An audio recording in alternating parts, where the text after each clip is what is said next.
మనం గుడికి వెళ్ళిన ప్రతి చోట నవగ్రహ మందిరాలుంటాయి. చాలా మంది ఆ గుడిలో మూల విరాట్టును దర్శించుకొని నవగ్రహాల జోలికి పోకుండా వచ్చేస్తుంటారు. దీనికి కారణం వాటి అనుగ్రహాన్ని పొందడానికి మనం ఏం చేయాలనేది సరిగా తెలియకపోవడమే. ప్రదక్షిణలు చేయడంలో కూడా భక్తులకు అనేక సందేహాలు కలుగుతుంటాయి. ఈ సృష్టిలో భగవంతునికి ఎంత శక్తి ఉందో భగవంతుడి ప్రతిరూపాలైన నవగ్రహాలకు కూడా అంతే శక్తి ఉంది. నవగ్రహాలకు ప్రదక్షిణలు చేస్తే వాటిని ప్రసన్నం చేసుకోవడం సులువు. అయితే ఈ ప్రదక్షిణలు ఎన్ని చేయాలి, ఎలా చేయాలనే విషయంలో కూడా సందేహాలు ఉన్నాయి. ముందు ఆ విషయాలను తెలుసుకుందాం. నవగ్రహాలకు ప్రదక్షిణ చేసేటప్పుడు చాలా నియమాలు పాటించాలి. నవగ్రహ ప్రదక్షిణలకు కూడా ఒక పద్ధతి ఉంది. ఆ పద్ధతి ప్రకారమే ప్రదక్షిణలు చేస్తే మంచి ఫలితాలుంటాయి. మనిషి మనుగడ, వారి జీవన విధానం, మానసిక స్థితిగతులు అన్నీ ఈ నవగ్రహాల మీదనే ఆధారపడి ఉంటాయి. జీవితంలో అనేక సమస్యలకు ఈ నవగ్రహాలే కారణమని జ్యోతిష్య శాస్త్రం చెబుతుంది. నవగ్రహ ప్రదక్షిణ అనేది మనిషిలో కష్టాల్లో ఉన్నప్పుడు ఆదుకుంటుంది.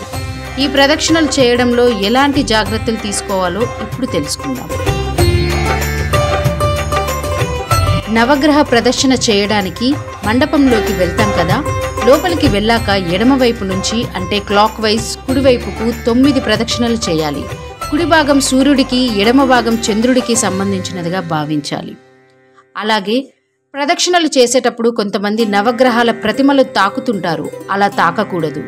తాకకుండానే ప్రదక్షిణలు పూర్తి చేయాలి. 9 ప్రదక్షిణలు పూర్తయ్యాక కుడివైపు నుంచి ఎడంవైపు అంటే బుధుడి వైపు నుంచి రాహుకేతువులను ధ్యానిస్తూ 2 ప్రదక్షిణలు చేయవచ్చు.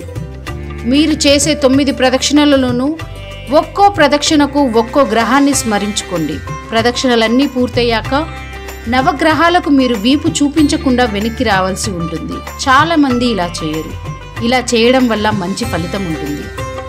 ఇక చాలా మంది వేలాపాల లేకుండా ప్రదక్షిణలకు వెళ్తుంటారు. మీరు శుభ్రంగా స్నానం చేసి ఉతికిన దుస్తులు ధరించి మాత్రమే ప్రదక్షిణకు వెళ్ళాలి. శివాలయాల్లో నవగ్రహాలకు ప్రత్యేకమైన మండపం ఉంటుంది. మనం గుడిలోకి వెళ్ళగానే ముందు మూల విరాట్టును దర్శించుకొని ఆ తర్వాత మాత్రమే నవగ్రహాలకు దర్శనానికి వెళ్ళాలి.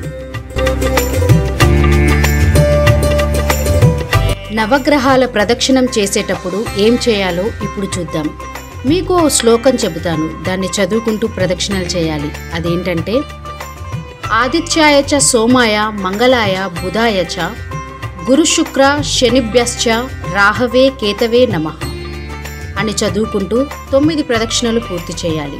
9 ప్రదక్షిణలు పూర్తి చేసిన తర్వాత ప్రత్యేకంగా రాహుకేతువులకు మరో 2 ప్రదక్షిణలు చేయాలి. అంటే మొత్తం 11 ప్రదక్షిణలు చేస్తే చాలా మంచిది.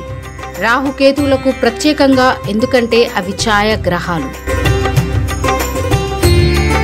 జ్యోతిష్య శాస్త్రంలో అత్యంత కీలకమైన గ్రహాలు. రాహుకేతువులను సంతృప్తి పరచడం వల్ల మన జీవితంలో ఒడిదుడుకులు ఉండవు. ప్రదక్షిణ చేసేటప్పుడు ఆయా రాశ్యాధిపతులైన నవగ్రహాలను స్మరించుకుంటే మంచిది. 9వ ప్రదక్షిణ పూర్తి చేశాక ప్రత్యేకంగా రాహుకేతులకు మరో 2 ప్రదక్షిణలు అపసవ్యంగా అంటే ఇంతకు ముందు మీరు తిరిగిన దానికి వ్యతిరేక దిశలో ప్రదక్షిణలు చేయాలి. విన్నారు కదా, నవగ్రహాలకు ఎలా ప్రదక్షిణలు చేయాలి. ఇలా చేయడం వల్ల సమస్త గ్రహ దోషాలు తొలగిపోతాయి.